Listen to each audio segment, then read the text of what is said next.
اب خبریں آ رہی ہیں کہ بھارت نے ایک بار پھر رفال کو الرٹ کر دیا ہے. پانی ہے نہیں. جن صاحب آپ لوگوں کو بھی یاد دلا دوں, دنیا کی جنگی تاریخ میں 90,000 فوجیوں نے جو اکٹھے ہتھیار نہیں ڈالے.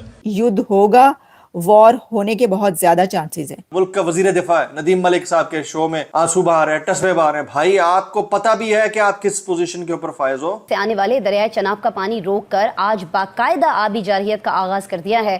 اور پھر یہ وہ سرکار ہے جو کل تک گیدڑ بھبکیاں دیتی تھی انڈیا کو کہ اگر آپ نے ہمارا پانی بند کر دیا تو ہم جنگ مسلط کر دیں گے, جنگ کا آغاز ہوگا. بھائی پانی بند کیے ہوئے 24 گھنٹے ہو گئے. وابڈا کے اعداد و شمار کے مطابق دریائے چناب میں پانی کی آمد 29,300 کیوسک سے کم ہو کر صرف 5,300 کیوسک رہ گئی ہے.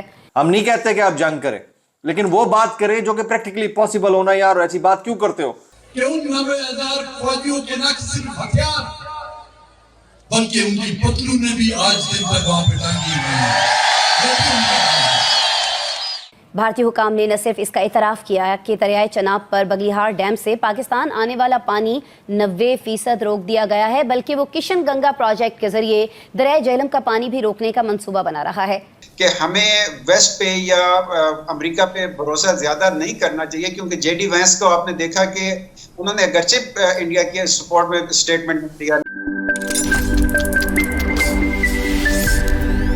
ہیلو دوستو, نمسکار. رائے نیوز ایم پی میں آپ سبھی کا سواگت ہے. دوستو بھارت اور پاکستان میں جنگ ہونا اب لگ بھگ طے ہی مانا جا رہا ہے. بھارت میں سرکار نے اپنی عوام کے ساتھ جو تیاریاں شروع کر دی ہیں, اسے دیکھ اب بھارت کو جنگ کی دھمکی دینے والے بھکاری پاکستان کے رکشا منتری خواجہ آصف بھارت کا نام سنتے ہی لائیو ٹی وی پر روتا نظر آئے ہیں.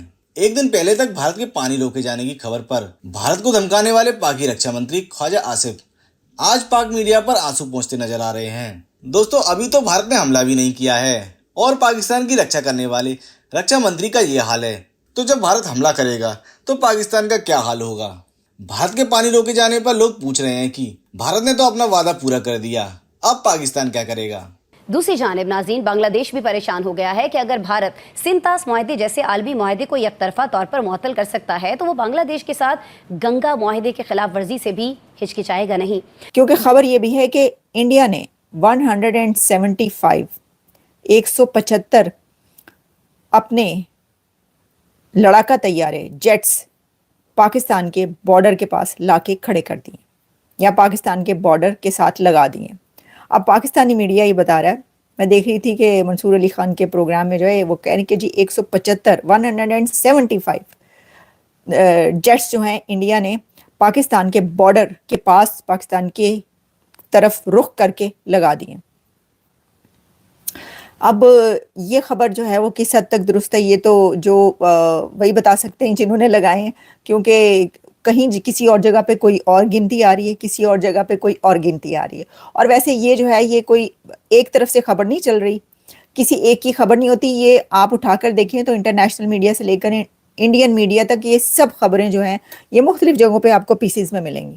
ٹھیک ہے, تو یہ جو ہے یہ پتہ نہیں اب 175 لگائے نہیں, لیکن 175 لگائیں 175 کی ضرورت کیا ہے. ایت پائے نا گل مک جانی جے 10 میں گل مک جانی ہے, 10 کے اندر معاملہ ختم ہو جانا ہے.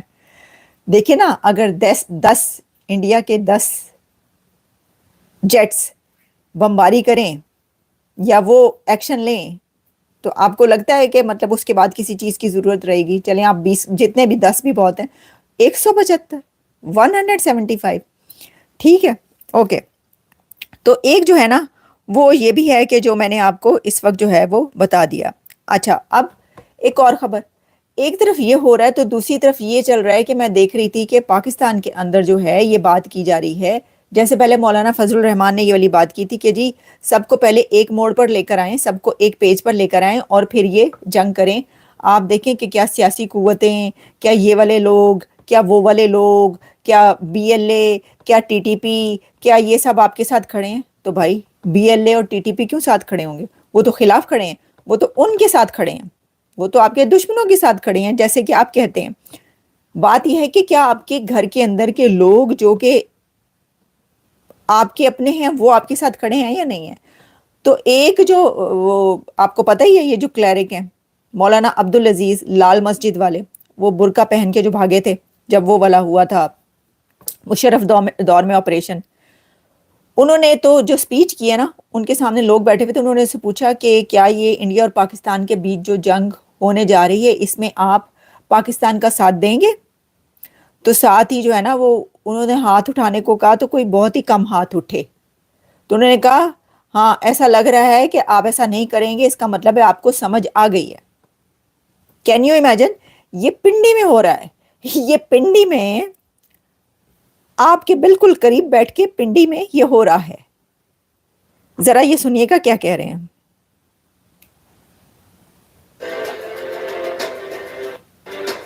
اچھا جی، میں آپ کو جو ہے نا ابھی ان کی تقریر سناتی ہوں، 1 منٹ ٹھہریں آپ.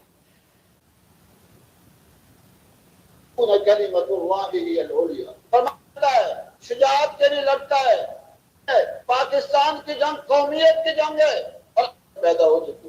مسئلہ یہ ہے کہ پاکستان اور نے یہ ہاتھ کھڑا اسلام کی جنگ میں آپ میں سے کتنے لوگ پاکستان کا ساتھ دیں؟ یہ ہاتھ کھڑا کم ہی نظر آ رہے ہیں. اس کا مطلب ہے کہ کافی سمجھ پیدا ہو چکی. مسئلہ یعنی ہندوستان میں ہوا اس کے بعد پھر وہ کیا کہتے ہیں کہ وہ کمپیریزن کرتے ہیں پاکستان اور انڈیا کا، اور وہ کہہ رہے ہیں کہ یہ جو کچھ پاکستان میں ہوا ہے کیا یہ انڈیا میں ہوا ہے؟ آپ ذرا سنیے گا وہ کیا کہہ رہے ہیں. ہے اور جو فسق و فجور ہے وہ ہندوستان سے زیادہ بڑھ کر ہندوستان میں اتنا ظلم نہیں ہے جتنا پاکستان میں ظلم ہے.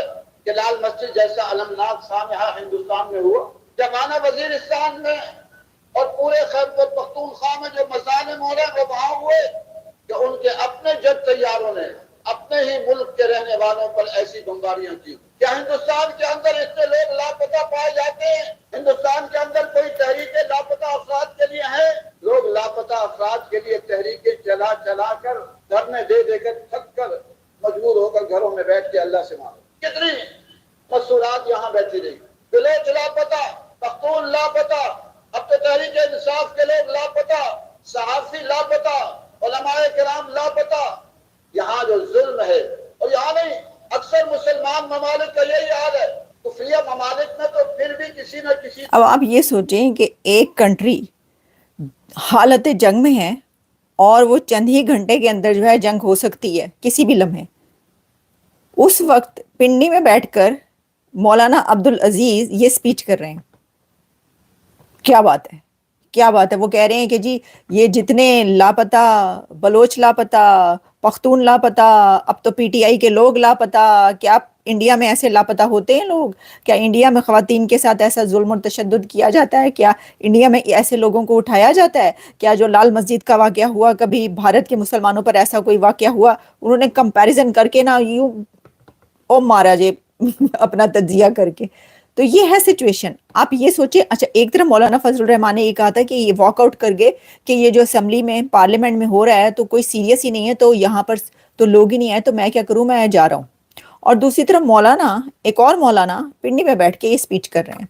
اب اس سے آپ اندازہ کر لیں کہ وہ کتنی سیریسنس ہے وہاں پر جنگ کے حوالے سے، اس وار کے لیے، اور کتنے کو لوگ تیار ہیں اور یہ کیا ہوگا.